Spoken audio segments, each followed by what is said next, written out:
नमस्कार। उत्तराखंड के इस खास बुलेटिन में आपका स्वागत है और मैं हूं आपके साथ शिप्वन शर्मा। तो चलिए शुरुआत करते हैं बुलेटिन की। कैबिनेट मंत्री गणेश जोशी ने हाथीबढ़ कला देहरादून स्थित कैंप कार्यालय में अधिकारियों की बैठक ली। बता दें कि बैठक में देहरादून में जनवरी महीने में आयोजित होने वाली लखपति बनती दीदियां कार्यक्रम की तैयारियों पर चर्चा की गई। बता दें कि कैबिनेट मंत्री गणेश जोशी ने ये बताया कि देश में 2 करोड़ महिलाओं को लखपति दीदी बनाने के प्रधानमंत्री नरेंद्र मोदी के संकल्प को पूरा करने के लिए धामी सरकार निरंतर कार्य कर रही है और विभिन्न योजनाओं के साथ ही स्वयं सहायता समूहों के माध्यम से प्रदेश की महिलाओं को आत्मनिर्भर बना रही है। बता दें कि लखपति बनती दीदियां कार्यक्रम प्रदेश की महिलाओं को सशक्त और आर्थिक रूप से आत्मनिर्भर बनाकर लखपति दीदी बनाने की दिशा में एक प्रयास है।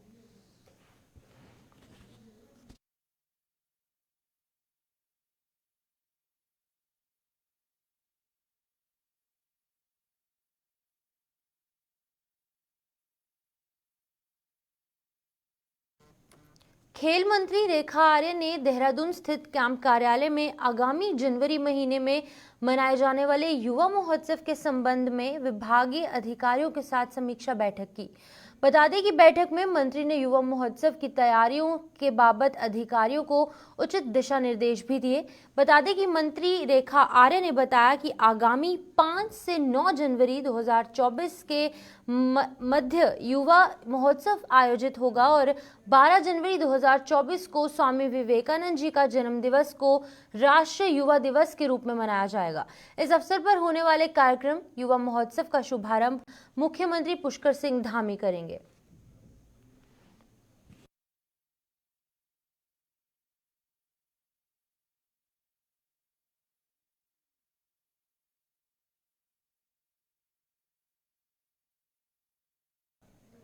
देहरादून की राजपुर रोड के सिंगली गांव के पीड़ित परिवार से कैबिनेट मंत्री गणेश जोशी ने मुलाकात की। उन्होंने गुलदार हमले के पीड़ित परिवार के सदस्यों से भेंट कर इस अपूरणीय क्षति के लिए शोक संवेदना व्यक्त की। बता दें कि इस दौरान मंत्री गणेश जोशी ने वन विभाग के अधिकारियों को क्षेत्रवासियों की सुरक्षा सुनिश्चित करने के लिए क्षेत्र में पिंजरा लगाने और सर्च ऑपरेशन तेज कर गुलदार को जल्द पकड़ने के निर्देश दिए।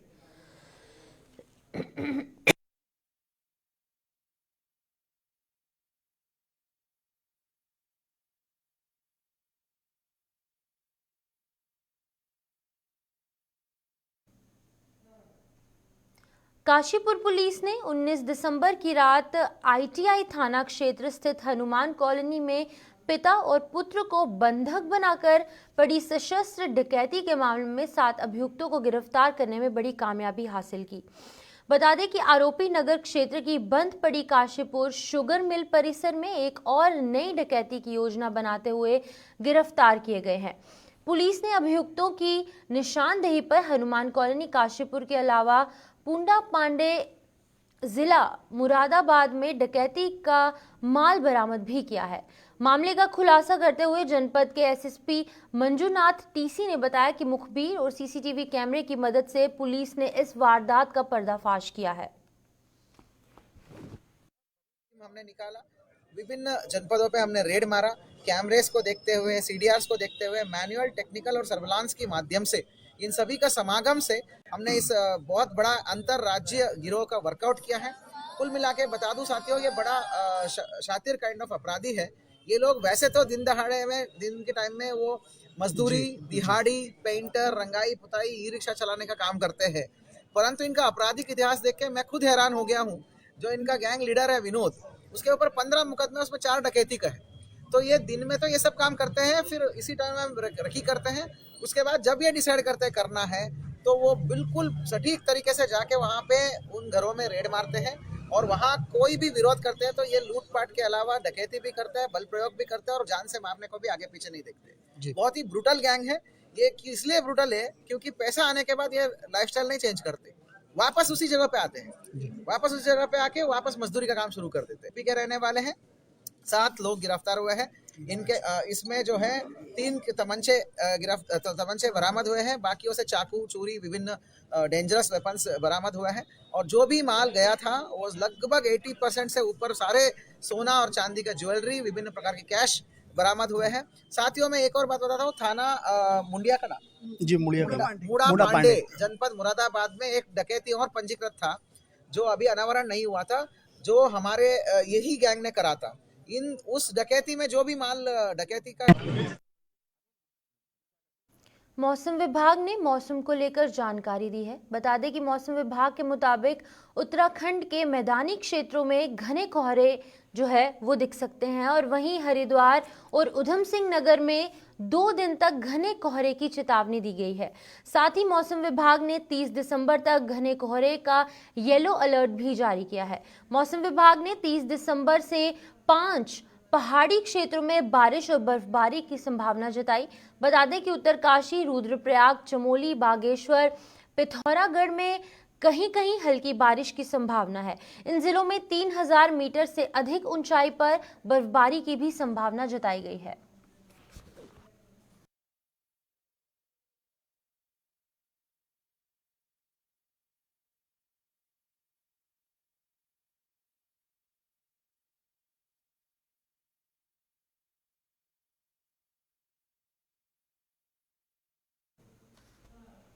विकासनगर में बना अस्पताल बीमारियों से जूझ रहा है। बता दें कि ये हम इसलिए कह रहे हैं क्योंकि करोड़ों खर्च करने के बाद भी ये अस्पताल सफेद हाथी साबित हो रहा है। क्षेत्र के लोगों को इसका लाभ नहीं हो रहा और ये तस्वीरें कालसी तहसील के बता दें कि जिसऊ घराना ग्राम पंचायत की हैं, जहां पर आयुष्मान भारत योजना के तहत लाखों के बजट से बने Ayush health and wellness centre के हालात बद से बदतर हो चले हैं। अस्पताल में दाखिल होते ही मुख्य दरवाजे पर लटका ताला, परिसर में उगी ऊंची ऊंची घास और चारों ओर पसरी गंदगी से ये बताने के लिए काफी है कि इस अस्पताल को खुद इलाज की जरूरत है। बता दें कि घराना के जो थ्यास साधार में बना ये राजकीय आयुर्वेदिक चिकित्सालय आसपास के तकरीबन 15 गांव का एकमात्र अस्पताल है, जहां पर एक एएनएम और एक फार्मासिस्ट और एक चपरासी की तैनाती की गई है। बावजूद इसके ये सभी कर्मचारी अक्सर यहां अपनी सेवाएं देने के लिए बजाय नदारद रहते हैं, जिस वजह से कि उन्हें मामूली बीमारी से लेकर आपात स्थिति में कई किलोमीटर का सफर तय कर साहिया या फिर विकास नगर जाना पड़ता है। एसडीएम कालसी हरगिरी भी मानते हैं कि अस्पताल की हालत बदहाल है। उनका कहना है कि मौके पर औचक निरीक्षण के दौरान एएनएम की उपस्थिति नहीं पाई गई, जिसके बारे में जांच की जा रही है। आयुर्वेदिक चिकित्सालय यहाँ बना है, लेकिन उसमें कोई सुविधाएं, कोई डॉक्टर्स नहीं है। ग्रामीण काफ़ी परेशान है इस बात को लेके। आप भी यहाँ पर हैं सर, इसको लेके कुछ? हाँ, आज भी जब गांव में आया था तो मैंने इसका सडन इंस्पेक्शन भी किया था और उसमें मैंने देखा कि वो 3 का स्टाफ बता रहे थे। कुछ कमियां भी थी उनके अटेंडेंस को लेकर के, उनका रजिस्टर वेस्टर और चाबी कहीं और थी। तो वो मैं आधे घंटे रहा तो वो कुछ दिखा नहीं पाया और इस सबकी भी रिपोर्ट भी उनके विभाग को और अन्य जिलाधिकारी महोदय को भेजूंगा ताकि व्यवस्थाएं और दुरुस्त हों।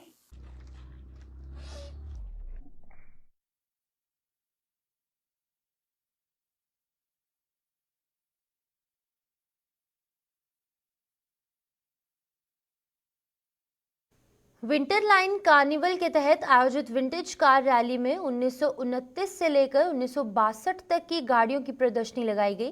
देहरादून के मसूरी पहुंचे विंटेज कार रैली इनके मॉल रोड का भ्रमण भी किया गया। इस दौरान पर्यटकों और स्थानीय लोगों ने विंटेज कारों के साथ साथ जमकर फोटो खिंचवाई। विंटेज कार रैली में पहुंचे विजय ने बताया कि 1929 से लेकर 1962 तक के वाहनों की प्रदर्शनी लगाई गई है, जिन्हें लोगों द्वारा खूब पसंद किया जा रहा है। हम लोग 10 गाड़ी लाए पाए हैं यहाँ पे, क्योंकि हमें टाइम नहीं इतना मिला। अभी परसों ही हमारी एसडीएम साहब से बात हुई और आज हम लोग गाड़ी लेके आ गए।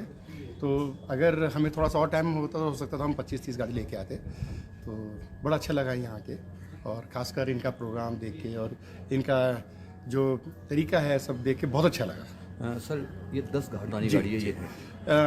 इसमें सबसे ओल्डेस्ट कार 1929 की फोर्ड ए है, रेड कलर की, और उसके बाद 1952 की मॉरिस वुडी है, जो हमने आपके मसूरी से ही विक्टर बनर्जी साहब से ली थी आज से करीब 10 साल पहले। और उसके बाद फिर मॉरिस माइनर है 1950 की, और फिर जीपें हैं बहुत सारी जो 1956 से स्टार्ट होती हैं और 62 तक के मॉडल इसमें हम लोग लेके आए हैं। जब भाई ये रैली आपने कहाँ से शुरू करी और ये कहाँ स्थान होगा? जी, ये देहरादून से शुरू करी है। देहरादून पैसिफिक हिल से स्टार्ट हुई है और ये मसूरी हमारा यहाँ वुड कौन सा ब्रेंडवुड से पे आके ये ख़त्म हुई है। माल रोड होते हुए हम लोग आए हैं और बड़ा अच्छा लोगों ने इसमें काफ़ी लोगों ने भीड़ लगाई है, फ़ोटो खींची है, बड़ा अच्छा लगा।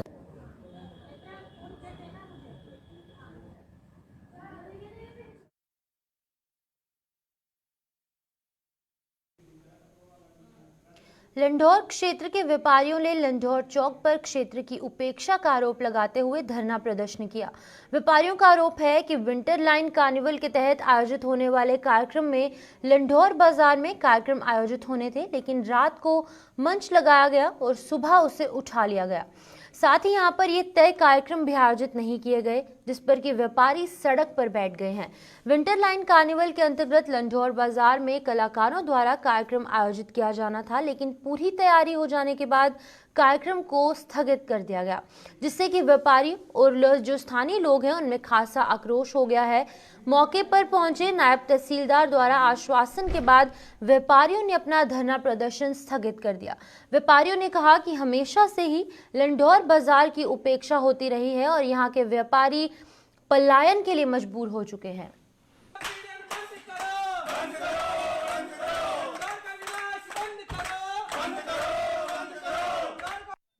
चक्का जाम का एक यही रहा है कि कल रात को यहाँ पे एक स्टेज लगा गया था। पूर्व में भी यहाँ पे 4 दिन के प्रोग्राम होते थे, एक परमानेंट स्टेज स्थापित किया जाता था लंढौर चौक में, लेकिन वो उसमें क्या रहा है कि कल रात को यहाँ पे एक स्टेज लगाया और सुबह से उखाड़ दिया गया।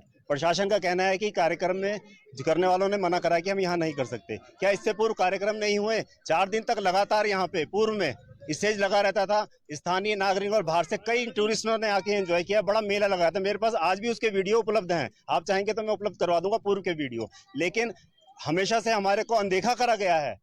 लंढौर बाजार के लिए कभी किसी ने नहीं सोचा, आज भी उसको ऐसे अनदेखा गया है कि जैसे लंढौर बाजार कोई वैल्यू नहीं रखता। इस वैल्यू को दिखाने के लिए आज हमने इस बाजार में चौक में सांकेतिक धरना प्रदर्शन किया है। अगर हमारी मांगे पूरी नहीं होती और हमें अपना पूरा हक चाहिए। अब इन्होंने क्या सोच करके यहाँ पर सुबह 7:30 या 8 बजे करीब इन्होंने वो स्टेज हटा दिया और कारण ये बताते हैं कि कलाकार रेडी नहीं थे, बल्कि कलाकार यहाँ पर स्थल पे आए, उन्होंने जब देखा यहाँ पर स्टेज तक नहीं है तब वो यहाँ से शिफ्ट होकर के इन लोगों ने प्रोग्राम कहीं और शिफ्ट कर दिया। तो हमारी जो नाराजगी इनसे ये है कि लंढौर बाजार को इतना बड़ा महोत्सव हमारे शहर के अंदर मनाया जा रहा है इतने सालों से, तो लंढौर बाजार को नेगेटिव वाइब से क्यों देखा जा रहा है? हमेशा से क्यों देखा जा रहा है? क्या इस चीज को, ये सब चीजें इनको नजर नहीं आती कि हमारे बाजार में भी प्रोग्राम होने चाहिए? लंढौर मेला का नाम देते हैं तो 4 दुकान में मेला लगा देते हैं, ये क्यों नहीं 4 दुकान मेला लगाए, नाम लिखे उसका। अब हमें आज अभी हमारे संज्ञान में आया कि साहब यहाँ पर स्टेज लगा और उसके बाद कलाकार आए, कलाकारों ने मना कर दिया और स्टेज को यहाँ से उठा दिया गया। ये दुर्भाग्यपूर्ण बात। और उसमें जो है जो अध्यक्ष हैं जिलाधिकारी, उनको संज्ञान लेना चाहिए और जो सचिव इसके हैं जो परगनाधिकारी मसूरी हैं उनको इसमें संज्ञान लेना चाहिए। और जो समिति है, क्योंकि जनप्रतिनिधि इस समय कोई है नहीं, किसी को इन्वॉल्वमेंट मेरे ख्याल से ट्रेडर्स हो या होटल एसोसिएशन, मुझे लगता नहीं कि कहीं कोई इन्वॉल्वमेंट इसका है। कल की मुख्य अतिथि ने भी कहा था कि फेयर को इसमें अपनी भागीदारी निभानी चाहिए, क्योंकि एक अच्छा कॉज के लिए कार्यक्रम मसूरी में किया जाता है। और लेकिन कहीं पर भी प्रशासन जो परगनाधिकारी मसूरी हैं उनको इसमें संज्ञान लेना चाहिए। और जो समिति है, क्योंकि जनप्रतिनिधि इस समय कोई है नहीं, किसी को इन्वॉल्वमेंट मेरे ख्याल से ट्रेडर्स हो या होटल एसोसिएशन, मुझे लगता नहीं कि कहीं कोई इन्वॉल्वमेंट इसका है। कल की मुख्य अतिथि ने भी कहा था कि फेयर को, ये विंटर कार्निवल चल रहा है, ये केवल हमारे लंढौर में होना निश्चित हुआ था आज की तारीख में। आज यहाँ मतलब 12 बजे के करीब इन्होंने यहाँ पर स्टेज लगाया है भी और सुबह यहाँ से उठा दिया। प्रशासन खुद अपने मुंह से बोल रहा है कि हमने स्टेज हटा दिया। नायब तहसीलदार जी आते हैं, बोलते हैं कि परफॉर्मेंस यहाँ पर कलाकार परफॉर्मेंस नहीं कर सकते। क्यों नहीं कर सकते? यहाँ जगह नहीं है क्या? यहाँ पर व्यापारी भाई हमारे ऐसे खड़े रहेंगे, खाली रहेंगे, खाली हम देखते रहेंगे, मजा देख रहे हैं। एक कोने से दूसरे कोने में जाओ, लंढौर खाली है।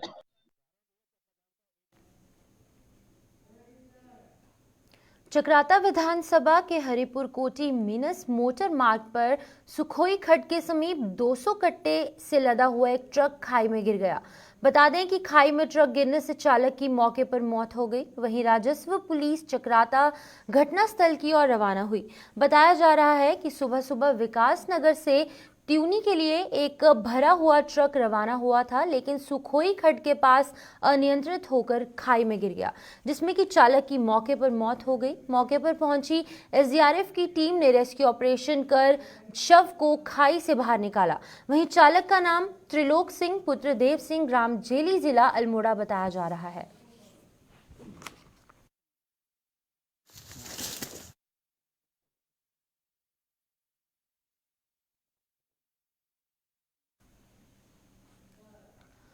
पहाड़ों पर लगातार खराब होती स्वास्थ्य व्यवस्थाओं पर स्वास्थ्य मंत्री धन सिंह रावत का बयान सामने आया है, जिसमें उन्होंने कहा है कि व्यवस्था को दुरुस्त करने के लिए सरकार बेहतर काम कर रही है। ऐसे में अब प्रदेश के सभी हॉस्पिटल में एक गायनी के डॉक्टर के साथ साथ रेडियोलॉजिस्ट भी तैनात करने के लिए कहा गया है। राज्य में कुल 95 रेडियोलॉजिस्ट के पद को बढ़ाया जा रहा है। उन्होंने ये भी कहा कि हाल ही में टाटा रिसर्च सेंटर ने उत्तराखंड की स्वास्थ्य व्यवस्था का सर्वे किया था, जिसमें कि 41 बिंदुओं में हुए सर्वे में उत्तराखंड को 88वां जो मार्क है वो मिला है। उत्तराखंड स्वास्थ्य के क्षेत्र में देश में टॉप 10 के क्षेत्र में सम्मिलित हुआ है, जिसके चलते उत्तराखंड को इस उपलब्धि के लिए 5 लाख का पुरस्कार भी मिला है। इसके अलावा मार्च महीने में 400 डॉक्टरों की भर्ती होने जा रही है। उन्होंने दावा किया है कि दिसंबर 2024 तक प्रदेश के अस्पतालों में डॉक्टरों के पद से अधिक डॉक्टरों की संख्या होगी। मैंने कहा कि 400 डॉक्टरों की नियुक्ति अभी हम मार्च के महीने में करने जा रहे हैं, और मैं आज प्रेस के सामने कह रहा हूं कि 2024 दिसंबर तक उत्तराखंड में डॉक्टरों की संख्या जो है पद से ज्यादा हो जाएगी, क्योंकि अभी हम पे हर साल 800 बच्चे एमबीबीएस करके आ रहे हैं। अब हमको जो दिक्कत है वो है कि हमको सर्जनों की दिक्कत है, और सर्जन के लिए अभी हमने तय किया है कि हर साल हम 300 बच्चों को एमडी कराने का भी निर्णय हमने किया है। लोग ट्रेन वहां पर कर रहे हैं। 300 हमारे मोबाइल टेस्टिंग की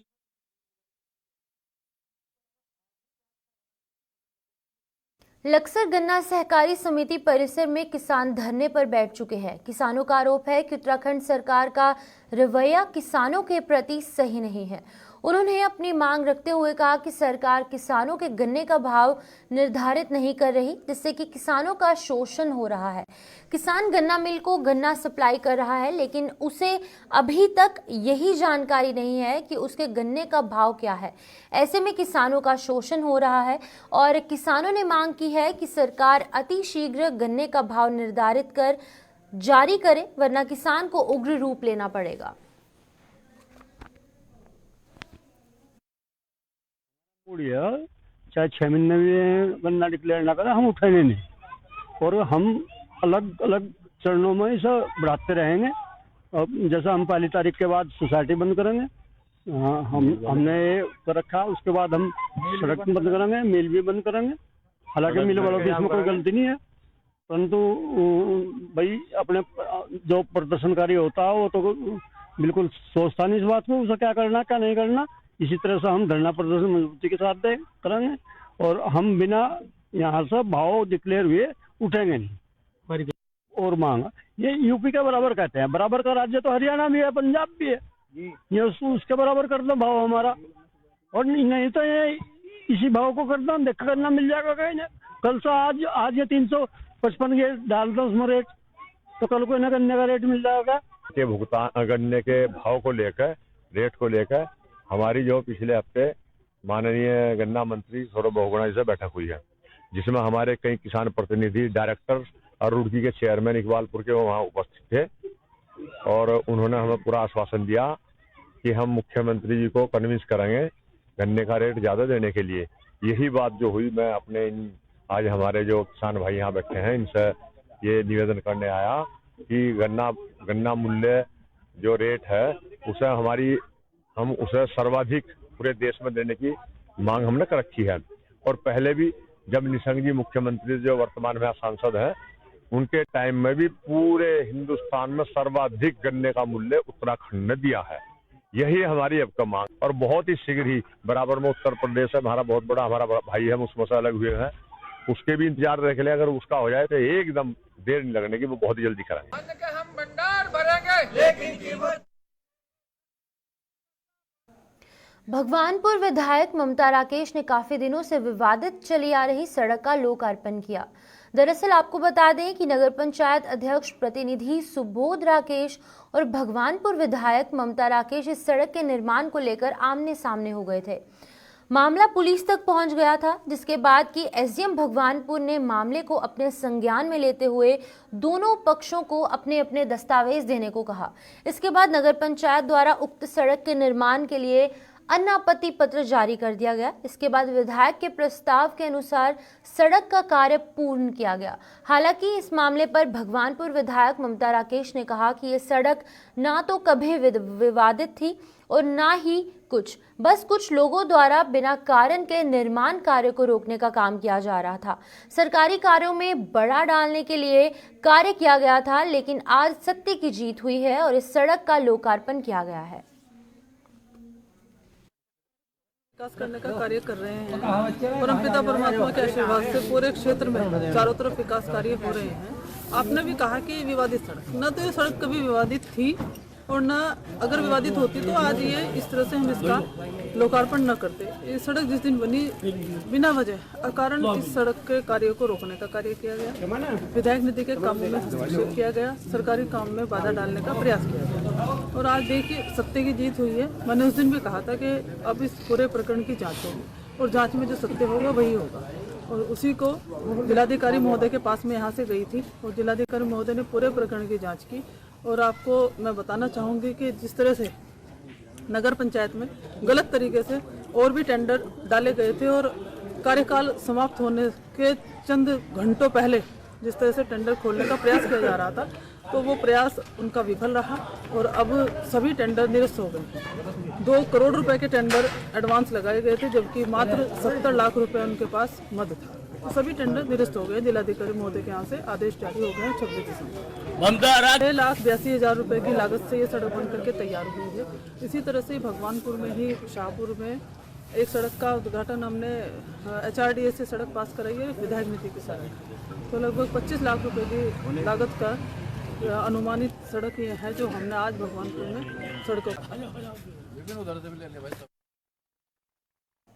उत्तराखंड के गठन के लिए हुए आंदोलन के बाद देहरादून में पहली बार एक खास मकसद को लेकर महारैली हुई, जिसमें कि किसी भी राजनीतिक पार्टी की महारैली से ज्यादा लोग जुटे। इस रैली की खास बात ये रही कि सत्ताधारी भाजपा को छोड़कर लगभग सभी दल और सामाजिक संगठनों के लोग इसमें शामिल हुए। वहीं गढ़वाल मंडल के देहरादून में मिले अपार जन समर्थन के बाद अब कुमाऊं मंडल के बागेश्वर में उत्तरायणी कैथगी के दिन 15 जनवरी को राजभर में हजारों लोग जुटेंगे। मूल निवास और भू कानून समन्वय संघर्ष समिति की बैठक में ये निर्णय लिया गया। वहीं भाजपा के प्रदेश प्रवक्ता विनोद सुयाल ने जनता और आंदोलनकारी से अपील की है कि सरकार को समय देने के साथ साथ सरकार पर भरोसा भी करें, क्योंकि सरकार और मुख्यमंत्री पुष्कर सिंह धामी यहाँ की परिस्थितियों को बेहतर ढंग से समझते हैं और समय आने पर ये सभी कामों को किया जाएगा। माननीय पुष्कर सिंह धामी जी यहाँ की परिस्थितियों को और हमारी सरकार यहाँ की परिस्थितियों को अच्छी तरह समझती है कि इस राज्य के लिए क्या अच्छा हो सकता है, भू कानून किस तरह का बनना चाहिए, इस राज्य का सर्वांगीण विकास भी हो, इस राज्य के जो यहाँ के रहने वाले लोग हैं उनका हक हकूक भी बरकरार रहे। इसलिए मेरी जनता से अपील है, आंदोलनकारियों से भी अपील है, वो भी सारे अपने हैं, उन सब से भी अपील है कि वो सरकार पर भरोसा रखें और सरकार को समय दें और माननीय पुष्कर सिंह धामी जी और भारतीय जनता पार्टी को समय दें कि समय आने पर निश्चित रूप से इन सब कामों को समुचित तरीके से किया जाएगा। तो चलिए उत्तराखंड के इस खास बुलेटिन में इतना ही। मुझे दीजिए इजाजत। नमस्कार।